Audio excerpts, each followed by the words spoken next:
ওই ভিতরে গিয়ে না জিগিবি আমরা জিজ্ঞেস করতি ল্যাংরা মশা ভিতরে গিয়ে আল্লাহ ল্যাংরা ল্যাংরায় আসলাম কোনো কামও লাগতাম না আল্লাহ, আপনি কি বালা দিয়ে সারাইবেন, আমারই কিছু করতেন না?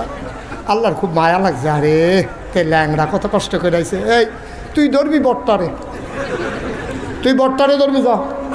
ওর ল্যাংরায় আইয়া সেটা মাডো আইয়া সেটা এগুল দিয়া তো বালা মশাটি আইয়া পড়ছে, আইয়া সেটা ওই আতির ফিরোজ আতির মতো সেনাপতি বইয়া রয়েছে, মশায় নাহে দিয়ে ঢুকিয়া ইঞ্জেকশন পুশ করে এতে আটির ফিরতে গোডান দিয়ে ফুটে দিত।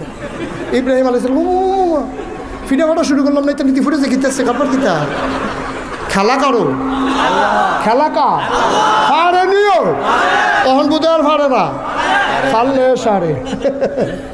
এখন মাথার যখন থাপড়া দিয়েছে শুইটা একটু আলগা হয়েছে তো নমরুদ একটু আরাম পাইছে। মশায় কয় তাই না রে ফাতলা ফাতলা করে দেন, তাড়াহুড়া করতাম না।